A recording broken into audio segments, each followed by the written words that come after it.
Hi there, my name is Chris, Sales Manager for Sound and Vision in Bolton.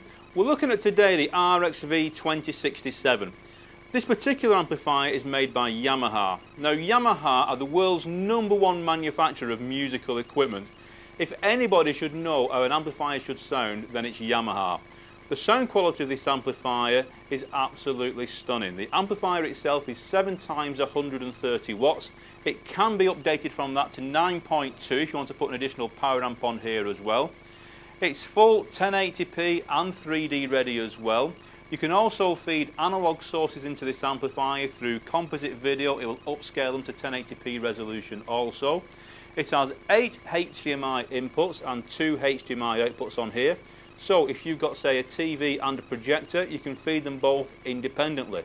You can also have 3 zones on this amplifier. So you could be watching, say, the home theatre system in one room, and you could have maybe the radio playing in another room. You've got 3 zone capability through this amplifier. It's also network functionality as well. So if you want internet radio on here, you can have internet radio through this amp. It also comes with a learning remote control. That's the remote control you get with the amplifier. It's a full learning remote, so it will learn other pieces of equipment as well. On the face of the amplifier, you've got the flap at the front here. That just drops down there. You've got all the manual controls underneath there, so it duplicates what you've got on the remote control. You've also got another HDMI input and also a USB socket on the front of the amplifier. You've also got your input selected just here, so you can input, so you can select the inputs manually, and just at this side here you've then got the volume control as well. Before we go into the menus and have a look at the amplifier menu system, which is a very straightforward, simple menu system to follow on the Yamahas, we're going to have a look at the back of the amplifier. So we'll spin it around now and we'll have a look at some of the sockets on the rear of the amp. Here we have a rear view of the amplifier. Now, when you look at many modern day amplifiers, they can look really daunting when you're looking at the array of sockets that you see on the back of here. When you come to split this down, there's very few of these sockets that you're actually in reality going to be using. So first of all, you've got the banker sockets here, which are your speaker connections, and they are quite clearly marked. You've got front, right and left. Your centre speaker goes into there. So you just couple the speakers up accordingly into the appropriate terminals on the back of the amplifier. These just sort of unscrew from here, cable through there, tighten it up, it's connected. You've then got your HDMI inputs at the top of the amplifier just here. You've got HDMI 1 through to 7, the 8th one is on the front of the amplifier. You've also got your 2 HDMI outputs. So in a lot of applications you may be connecting, say, a Blu-ray DVD player. You might have, say, a games console such as an Xbox 360 or a PS3, and say a Sky or cable box. They will all connect in now with HDMI. So you would go into here with your DVD, say into AV1. You can then go into there with your, say, Skybox into AV2, and your games console maybe into AV3. They all feed into the 3 inputs there, and then HDMI 1 out to your TV. The only time you would use a second HDMI out is if you had another source, such as a projector, and you wanted to feed both units, say your TV and your projector, from this particular amplifier. So you can just go DVD, maybe your Sky or cable box, and a games console into these inputs, then out to the TV. It then switches. You just select either AV1, AV2 or AV3 on the front of the amplifier for which product you want to watch and listen to. If you are connecting, say, a Blu-ray DVD player or a PS3, it will deliver the picture and the sound through the HDMI into the amplifier, and then take the image out to the amp to the TV. There's no additional connection needed for, say, optical sockets or anything like that.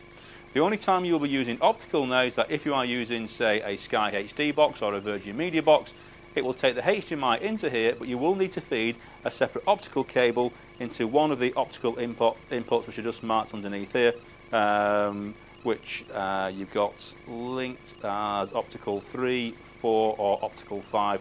They're just indicated just underneath there. So you'll need an optical cable to go into there if you are using a HD box from Sky or cable. You've got things like subwoofer connections, so you've got subwoofer, which would go into one of the sockets that we've got on here as well. But you basically have your speakers, your subwoofer, your inputs from your sources, and then out from here into your TV.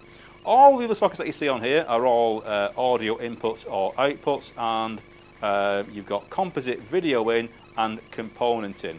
If you are using things like Wii games consoles which use composite video, you can go in through the composite video sockets which are here, which is the video in, and the audio ins are just underneath, so video and then the audio into here.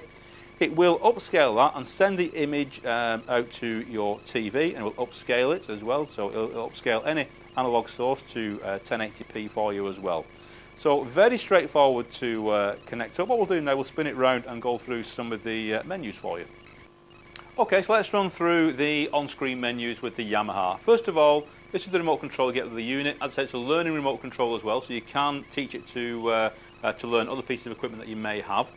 The main buttons we're going to be using on here are the on-screen display button, which is just that one there, which is on-screen display, and the sort of up, down, right, left and enter buttons in the centre. So if we press on-screen display now, you get the menu up on there. If we jog down and up from there, you can see the different menu systems changing.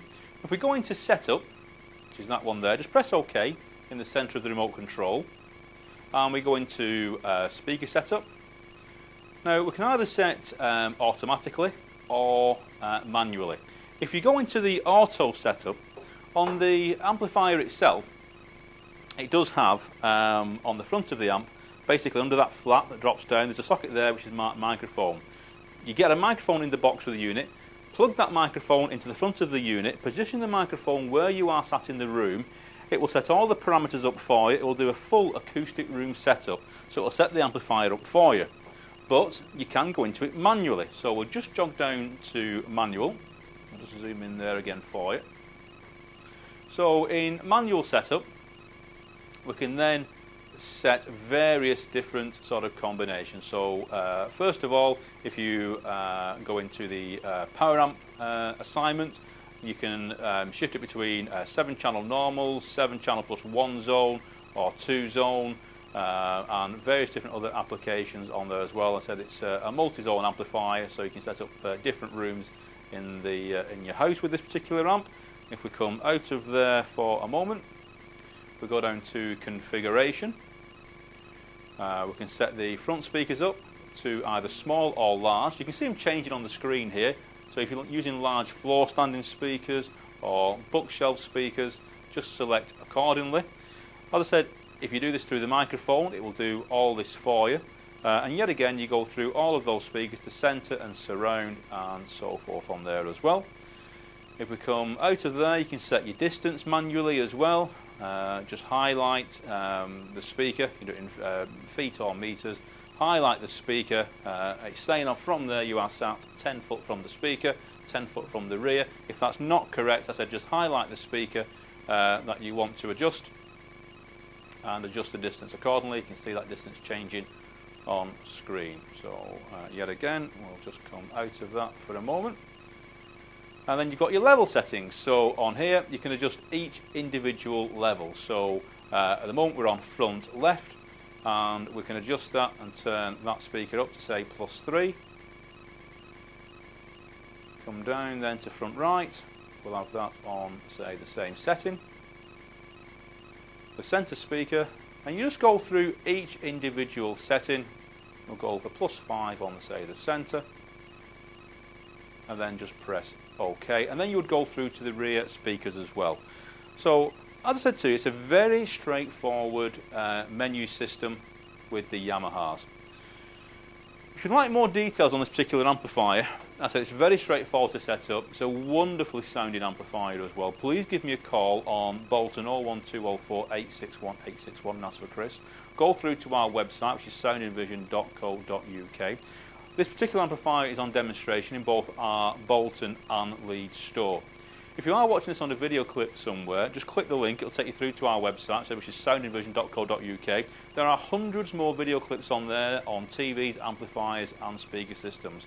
So thank you for watching. Please have a look at our website where you'll find a lot more details on there.